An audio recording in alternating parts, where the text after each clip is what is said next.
आज हम लोग ट्रिग्नोमेट्री स्टार्ट कर रहे हैं और ये क्लास 10 के लिए तो महत्वपूर्ण है ही, साथ ही साथ ये 11th और 12 के लिए भी, जो मैथ 11th-12 के लिए भी बहुत ही इम्पोर्टेंट है। इसीलिए इसको हम लोग कोशिश करेंगे कि अच्छे से और डिटेल से पढ़ें। तो इसमें हम लोग पहले जानेंगे कि क्या ये पढ़ने से हम लोग इसमें रियल लाइफ में एप्लीकेशन कर सकते हैं या नहीं, और अगर कर सकते हैं तो हम लोग कहां-कहां कर सकते हैं। तो चलिए स्टार्ट करते हैं। सबसे पहले देख लेते हैं रियल लाइफ का एग्जांपल। जैसे आप जाते हैं कुतुब मीनार देखने, ये हैं आप और ये है कुतुब मीनार। तो आपको पता करना है कि इसका हाइट क्या है, और आप देखते ही इसका हाइट नहीं बता सकते हैं, या आपको मेजर करने के लिए दिया जाए तो आप इस पे चढ़ के आप इसको ऐसे ऐसे मेजरमेंट नहीं कर सकते हैं। ठीक है, ये बड़ी मुश्किल बात है। तो आप लोग इससे आसान बनाने के लिए हम लोग ट्रिग्नोमेट्री का यूज कर सकते हैं कि हम लोग ये तो मेजर कर सकते हैं, यहां से लेके यहां तक का डिस्टेंस जो है हम लोग मेजर कर सकते हैं और ये आसानी से आ सकता है। और ये लाइन, ये जो लाइन है, ये लाइन भी हम लोग मेजर नहीं कर सकते हैं। तो ये लाइन और एक देखेंगे कि हम लोग ये जो देख रहे हैं और इस लाइन के बीच का जो एंगल है, ये तो हम लोग आराम से निकाल सकते हैं। तो अगर हमको ये एंगल और ये लाइन पता चल जाएगा तो हम ये हाइट और साथ में ये भी निकाल सकते हैं। तो देखिए, जो हम लोग ये निकालने के लिए, ये लाइन निकालने के लिए हमको बहुत ही परेशान होते, और ये भी निकालने के लिए परेशानियां होती, लेकिन अब ये एंगल और ये लाइन निकालने के बाद हमको परेशानी नहीं होगी, क्योंकि हम ट्रिग्नोमेट्री को जानते हैं। एक दूसरा एग्जांपल है कि ये एक लड़की है और ये है रिवर, और ये इसके किनारे में रहती है, और यहाँ पे है एक टेम्पल जो कि इस नदी रिवर के किनारे स्थित। तो हमको फाइंड करना है कि ये डिस्टेंस कितना है, तो वो नहीं कर सकते हैं। तो कैसे करें भाई? तो इसके लिए आसान है कि ये हाइट सबसे पहले निकाल लें और ये एंगल निकाल लें। तो ये अगर एंगल निकाल लें और ये हाइट निकाल लें तो हमारा ये जो रिवर का जो डिस्टेंस होगा x, वो हमारा निकल जाएगा। एक दूसरा एग्जांपल्स है ये बलून, इसका ये हाइट निकालना है, वो भी निकल सकता है। तो ये जितने भी एग्जांपल्स मैंने आपको दिए, ये रियल लाइफ के बेसिस पे है। तो हम लोग देख सकते हैं कि हमारे रियल लाइफ में ट्रिग्नोमेट्री एक बहुत ही ज्यादा इम्पैक्ट रखता है। स्पेस एक्सप्लोरेशन में भी यूज होता है। जैसे अगर हमको सन का डिस्टेंस निकालना हो अर्थ से, या मून का निकालना हो, तो हम लोग ट्रिग्नोमेट्री का यूज करते हैं। तो ट्रिग्नोमेट्री एक बहुत ही इंपॉर्टेंट और अच्छा टॉपिक है जिसको हम लोग पढ़ेंगे। तो उसके लिए सबसे पहले क्या है कि हमको जानना पड़ेगा कि अब ट्रिग्नोमेट्री पढ़ेंगे तो उसमें क्या पढ़ेंगे, तभी तो हम आगे प्रोसीड करेंगे। तो उसके लिए सबसे पहले हमको ट्रायंगल के बारे में जानना पड़ेगा। ट्रायंगल के बारे में जानना पड़ेगा कि ट्रायंगल्स कितने तरह के होते हैं, क्योंकि ट्रायंगल का ही यूज यहाँ पे देखो हो रहा है। तो सबसे पहले हम ट्रायंगल के बारे में पता कर लेते हैं कि वो कितने तरीके के होते हैं। अगर एंगल को बेस लें तो 3 तरीके के होंगे। और अगर साइड के लें, साइड से लें, तो भी 3 तरीके के होंगे। तो सब अब आज मैं एंगल्स के बारे में ही बताऊंगा क्योंकि बात करूंगा, ठीक है। तो ये देखो, पहले तो हो गया acute angle, acute angle triangle,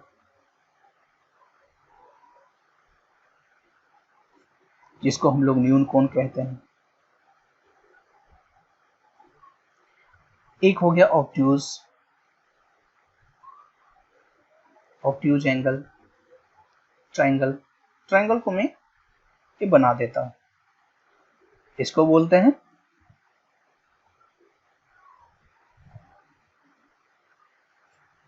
अधिक कोण त्रिभुज, न्यून कोण त्रिभुज। और इसको बोलते हैं, एक और है जो है राइट एंगल ट्रायंगल, जिसको बोलते हैं समकोण, सॉरी समकोण त्रिभुज।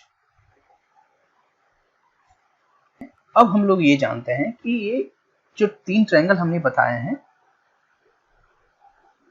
वो क्या होंगे। तो देखिए, एक होगा, एक ट्रायंगल मैं बना लेता हूं यहां पे, एक ट्रायंगल ऐसे भी बन सकता है कि नहीं, और एक ट्रायंगल जो है इस तरीके से भी बन सकता है।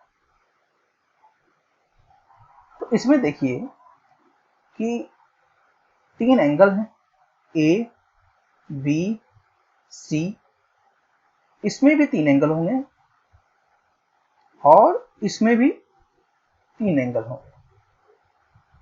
तो ये पहला जो ट्रायंगल है, पहला ट्रायंगल में आप अगर गौर से देखें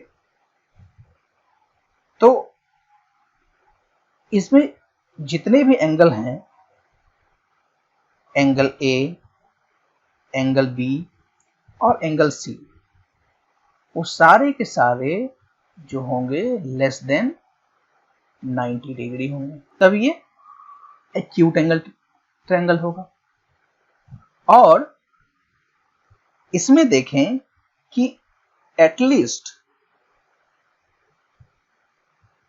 1 एंगल ग्रेटर देन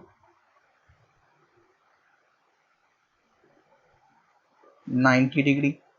तो ये जो एंगल है वो 90 डिग्री से बड़ा होगा। मान लेते हैं कि ये 100 है,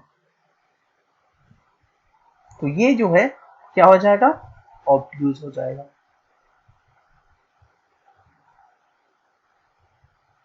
ये मान लेते हैं कि मान लो एक 60 डिग्री। इसमें देखिए सारे के सारे एंगल जो हैं 90 से छोटे हैं, इसमें एक जो एंगल है वो 90 से बड़ा है। तो एक, और ये जो ट्रायंगल है तीसरा, जो कि एग्जैक्ट इक्वल टू एक जो ट्रायंगल, एक जो एंगल होगा इसका वो 90 के बराबर होगा, तो इसको बोल देंगे राइट एंगल ट्रायंगल। और पूरे का पूरा ट्रिग्नोमेट्री जो है इसी पे बेस्ड है, ठीक है। तो ये तो हो गए ट्रायंगल्स के बारे में। अब एक्चुअली में हमको पढ़ना ये है, तो हम लोग जान लेते हैं कि अब राइट एंगल ट्रायंगल होता क्या है। तो इरेज कर रहा हूं मैं सर, यहां पे मैं एक राइट एंगल ट्रायंगल बनाता हूं। ये है 90 डिग्री, ये ए बी सी, ये क्या हो जाएगा 90 डिग्री। तो नाइन्थ में आप लोग पढ़े होंगे पाइथागोरस थ्योरम कि A B AB square plus BC square is equal to होता है AC स्क्वायर। इसका मतलब अगर मैं इसको 3 मानूं और इसको 4 मानूं तो 3 का स्क्वायर प्लस 4 का स्क्वायर इज इक्वल टू कितना हो जाएगा,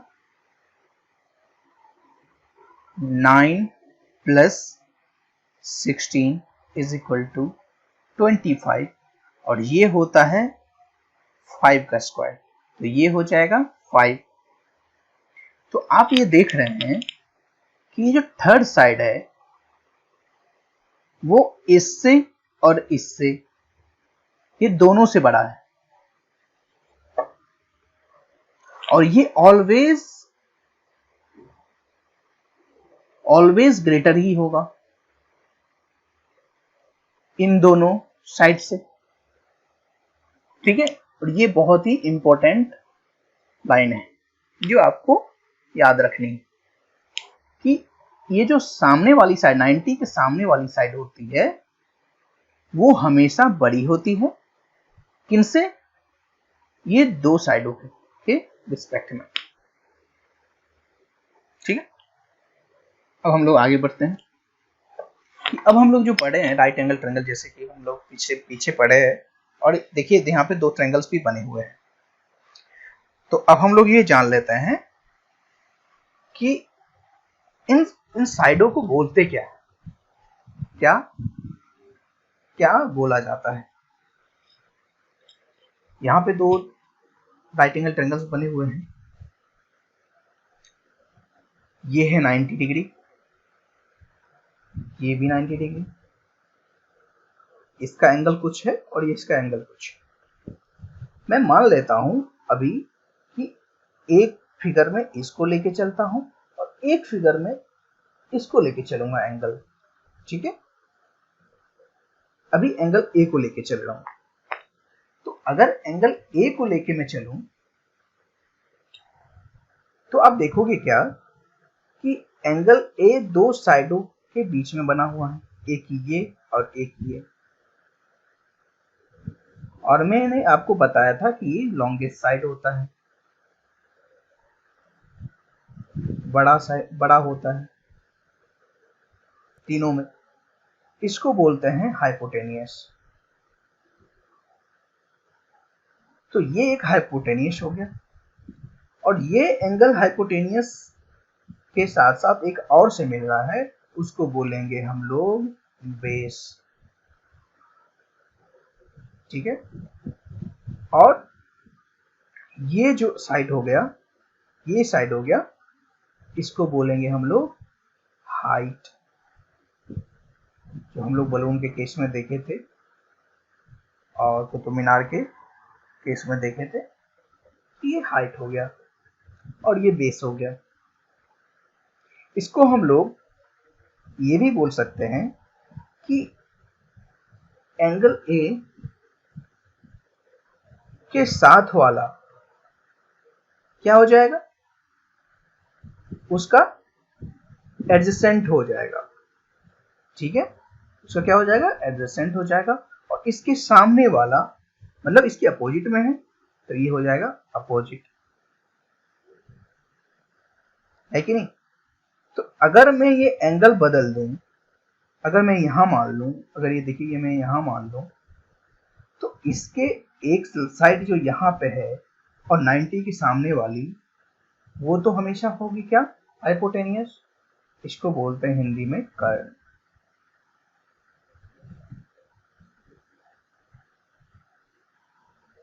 इसको बोलते हैं कर्ण।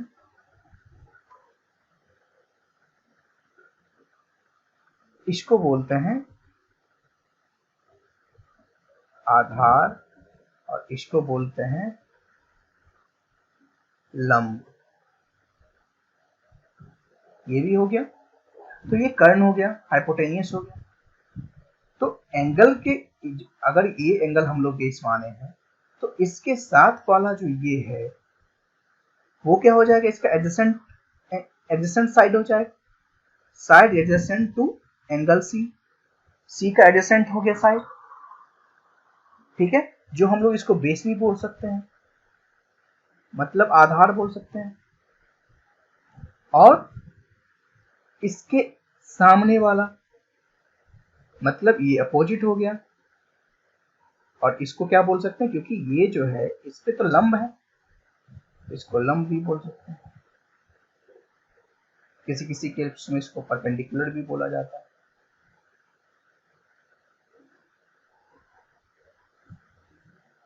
लंब लंब बोला जाता है। तो हम लोगों ने जान लिया कि अगर ये साइड, अगर ये ट्रायंगल दिया हुआ है तो इस ट्रायंगल में तीन चीजें होंगी। एक तो होगी हाइपोटेनियस, हाइपोटेनियस होगी, एक होगी अपोजिट साइड, और एक होगी एडजेसेंट।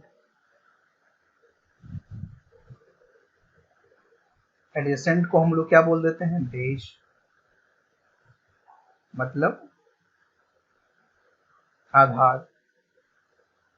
अपोजिट को हम लोग क्या बोल सकते हैं, हाइट, मतलब लंब। और हाइपोटेनियस को क्या बोलते हैं हम लोग, कर्ण। तो अब हमको लगता है कि आपको पहचानने में कोई दिक्कत नहीं होगी कि कौन सा हाइपोटेनियस है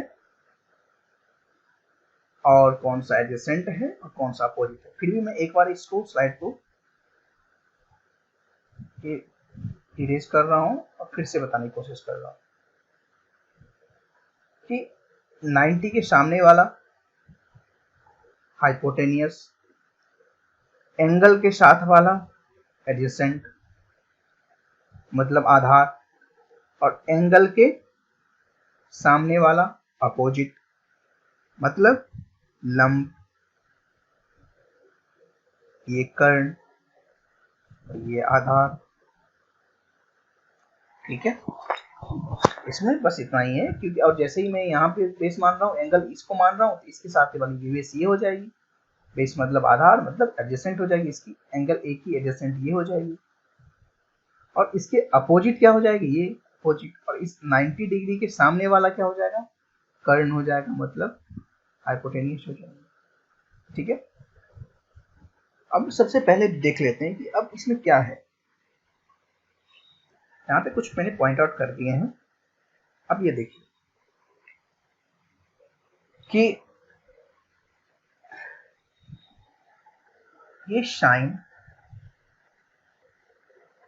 the first use of the idea of sine in the way we use it today was in the work Aryabhatyam, written by Aryabhata. मतलब हम लोग जानते ही होंगे आर्यभट्ट को। आर्यभट्ट ने एक बुक लिखा आर्यभट्टियम, जिसमें जिसमें से हम लोग डिराइव करके हम लोग साइन बनाए। उन्होंने एक दूसरा ही वर्ड बनाया था, और वो वर्ड था Aryabhatiya use the word ardha jya for the half chord. ठीक है, which was shortened to jya और jiva in due courses. When the Aryabhatian was translated into Arabic, the word jiva was written as it is. Word jiva was translated into sinus, which means curve. When Arabic version was translated into Latin, soon the word sinus also used as sign. देखिए अब ये कहाँ से कहाँ हो गया, ये transform होते होते साइन आ गया, became common in mathematical texts throughout Europe. An English professor of astronomy, Edmund Gunter, first used the abbreviation notation SINE. ठीक है, जब आप एनसीईआरटी खोलेंगे तो एनसीईआरटी में आप पढ़ेंगे कि इसमें सारे के सारे पॉइंट आपको मिल जाएंगे एनसीईआरटी में। ठीक है, इसको एक आप पढ़ें। कि साइन का कैसे हम लोग कैसे यहाँ तक साइन पहुंचा है, वो सारे यहाँ पे उसकी जीवन कथा लिखी हुई है। चलिए अब इसमें हम लोग क्या पढ़ेंगे कि एक्चुअली में हम लोग ट्रिग्नोमेट्री में पढ़ते हैं साइन, कॉस, टेन, कॉस और भी पढ़ते हैं। तो ये एक्चुअली होता क्या है? तो note that the symbol sin A is used as abbreviation for the sign of the angle A. मैं इसको हाईलाइट कर देता हूँ। ये वर्ड, ये लाइन जो है बहुत ही इंपॉर्टेंट है।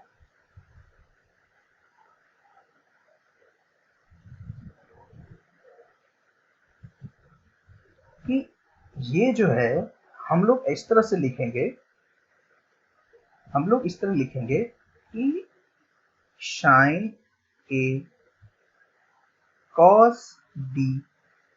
तो ये मल्टीप्लाई नहीं है इसमें, इसका मतलब ये नहीं हुआ कि कॉस मल्टीप्लाई बाय बी, इसका मतलब ये नहीं हुआ कि साइन मल्टीप्लाई बाय ए, इसका मतलब ये बिल्कुल नहीं हुआ। इसका मतलब क्या हुआ कि अगर मैं यहाँ पे साइन ए लिखता हूं तो इसका मतलब हो गया कि साइन इस एंगल को बेस मान के बनाया गया है।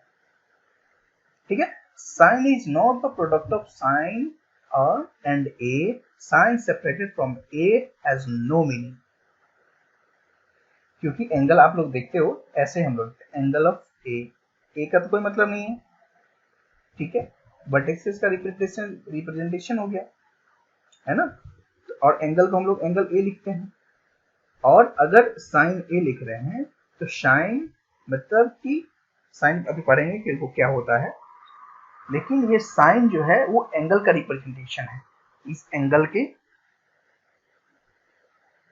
साथ आएगा तो इसका मीनिंग होगा, अगर इसको सेपरेट कर दोगे तो इसका मीनिंग बिल्कुल ही नहीं है। तो साइन की बात आई है तो हम यहाँ पे जानेंगे कि साइन क्या होता है। तो सबसे पहले एक राइट एंगल ट्रायंगल बना लो।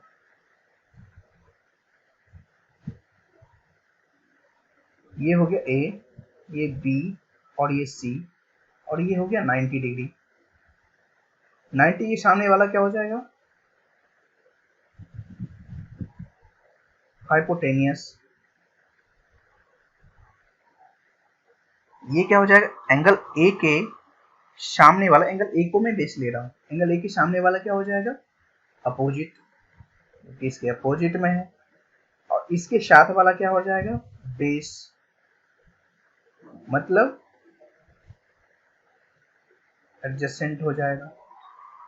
तो आप देखो कि इसमें देखो तीन साइड है, ए बी, बी सी, ये A B,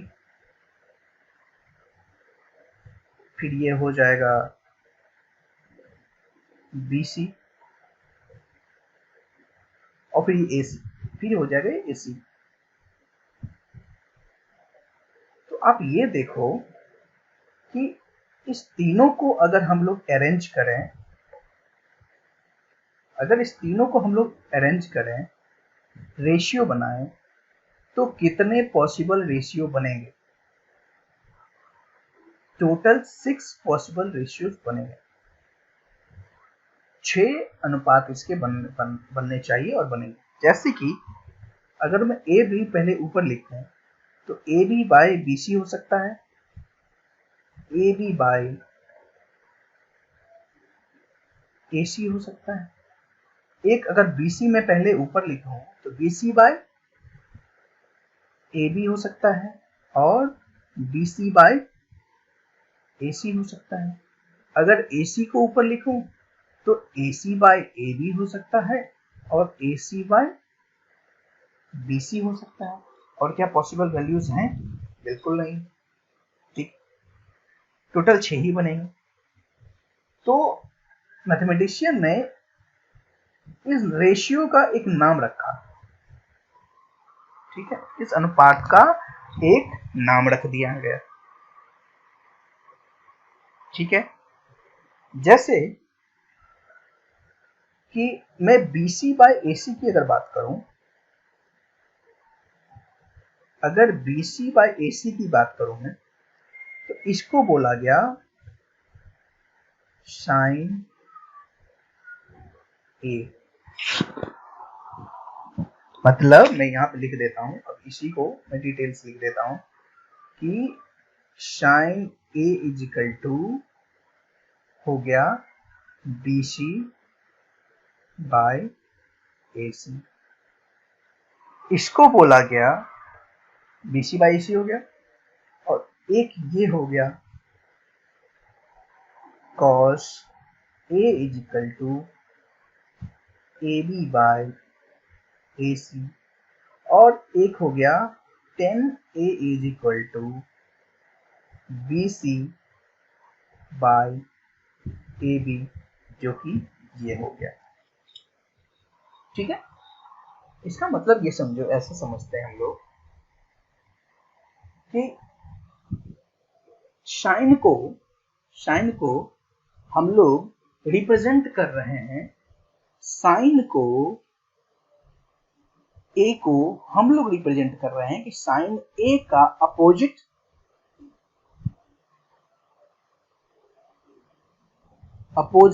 divide by hypotenuse.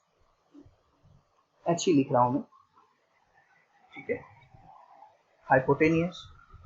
और कॉस को लिखा जा रहा है, एक कॉस को लिखा जा रहा है कॉस A, कि कॉस A मतलब A ये है, A का ये बेस डिवाइड बाय हाइपोटेन्यूज। ठीक है, तो अपोजिट यहाँ पे क्या, इसको मैं अगर लिखूं लाइन लिखना चाहूं तो ये लाइन सेगमेंट में, तो BC बाय AC, और ये हो गया AB बाय AC। उसी तरह 10 को लिख सकते हो क्या, कि अपोजिट डिवाइड बाय बेस। ठीक है, तो ये जो रेशियोज निकाला गया हमको, ये देखो 6 रेशियोज यहां निकले हैं, उसी का नेमिंग किया गया यहाँ पे साइन, साइन कॉस टेन। तो इसको बोला जाता है ट्रिगोनोमेट्रिकल रेशियो, ट्रिगोनोमेट्रिकल अनुपात बोला जाता है इसको। ठीक है, तो यहां तक हम लोग क्लियर हो गए हैं कि साइन ए क्या होता है, साइन ए है क्या, साइन ए कॉस ए जो है ये एक ट्रिगोनोमेट्रिकल रेशियोज हैं, और ये जो रेशियोज हैं वो साइड के अनुपात है। ठीक है, साइड का जो अनुपात है वो रेशियो होता है। तो अब हम लोग आगे बढ़ते हैं कि the value of the trigonometrical ratio of an triangle do not vary with the lengths of the sides of the triangle if the angles remains the same। इसका मतलब ये है कि अगर मैं यहाँ पे एक ट्रायंगल बना के आपको दिखाऊं, अगर मैं यहाँ पे एक ट्रायंगल बना के मैं आपको दिखाऊं, ये राइट एंगल ट्रायंगल है, ये है A, ये B और ये C, ये है 90 डिग्री। तो जैसा मैं बता रहा हूं कि ये मान लो कि 3 है, ये 4 है, और ये क्या हो जाएगा, लास्ट टाइम मैंने करके दिखाया था, देखो देखो यहाँ पे ये 3 4 तो 5 आया था हाइपोटेनियस, तो ये 5 आ गया।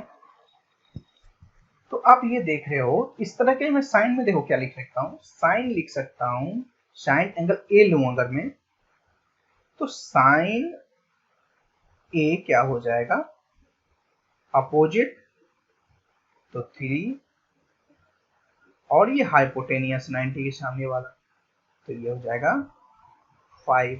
अगर कॉस ए लिखा जाएगा तो क्या लिखा जाएगा, उसका एडजेसेंट एंगल मतलब बेस मतलब 4, और उसका हाइपोटेनियस मतलब 5। ठीक है, तो ये जो एंगल्स बन रहे हैं, अगर ये एंगल सेम ही रहेंगे और मैं इसको कितना भी बड़ा कर दूं, कितना भी बड़ा कर दूं,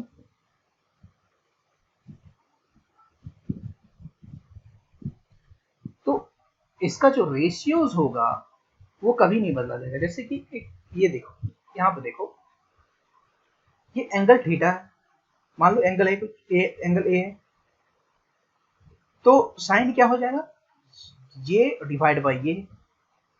ठीक है, मतलब कि PM डिवाइड बाय AP। अगर मैं इस ट्रायंगल की बात करूं, देखो ये ट्रायंगल में तो हमारा ये हो गया, और अगर इस ट्रायंगल की बात करूं मैं, बड़ी वाली ट्रायंगल ये, तो इसमें साइन क्या हो जाएगा, ये एंगल के सामने वाली तो यही होगी और AC, तो मतलब BC डिवाइड बाय AC। और अगर ये बड़ी वाली की बात करूं, तो बड़ी वाली की क्या हो जाएगा, एंगल के सामने वाली क्या हो जाएगी ये, और हाइपोटेनियस क्या हो जाएगा, 90 की सामने वाली क्या हो जाएगी ये, यहां से लेके यहां तक, तो ये क्या हो जाएगा, QN is equal to QN divide by AQ। आप यहाँ पे ये देखो, देखने की कोशिश करो कि अगर एंगल सेम ही रहे तो ये क्या, सभी सारी के सारे क्या है, साइन A ही तो है। तो अगर एंगल सेम, एंगल वही रहे, बदले नहीं, तो हमें वो साइड कितना भी बढ़ा दे, लेकिन उसका जो रेशियो है, मतलब साइन A का जो वैल्यूज है, वो कभी नहीं बदलेगा। क्योंकि अगर ये बदलेंगे, अगर ऊपर हाइपोटेनियस बदलेगा तो उसके साथ ही साथ ये बेस भी बदलेगा और ये परपेंडिकुलर भी बदलेगा, तीनों एक दूसरे पे डिपेंडेंट है। इसीलिए साइन A या कॉस A या टेन कभी नहीं बदलने वाले हैं। ठीक है, तो यहाँ पे आप ये भी सोच सकते हो कि साइन, कॉस और टेन मैंने आपको बताया, तो और साथ ही साथ ये भी बताया था कि टोटल 6 ट्रिग्नोमेट्रिकल रेशियो है, 6 ट्रिग्नोमेट्रिकल रेशियोज हैं, लेकिन मैंने बताया 3 ही, और बचे 3 तो वो भी बताऊंगा। ठीक है, ध्यान रखें। देखिए, अब ये क्वेश्चन आ गया कि since the hypotenuse is the longest side in the right angle triangle, the values of sin A and cos A is always less than। ये आपको ध्यान रखने वाली बात है, और ये मैंने आपको पहले ही बता चुका हूं कि अगर ये राइट एंगल है, तो अगर ये बेस मानो A, जैसे A, B और C, ये 90 डिग्री, तो साइन क्या हो जाएगा, ये देखिए, ये तो मैं आपको बता चुका हूँ, अगर ये 3 है, ये 4 है और ये 5, ये तो हमेशा बड़ी होगी, तो साइन क्या हो जाएगा, साइन A क्या हो जाएगा, 3 बाई ये एंगल के सामने वाला अपोजिट और 90 के सामने वाला 5, 3 बाई 5। तो आप ये देखो कि नीचे हमेशा ही 5 आएगी, मतलब इससे बड़ी आएगी, क्योंकि ये सबसे तीनों साइडों में सबसे बड़ी है ये 5 हाइपोटेनियस, तो ये हमेशा ही आएगी नीचे, और जैसे ही ये सबसे बड़ी आएगी नीचे, तो ऑब्वियस सी बात है ये हमेशा 1 से छोटा ही होगा।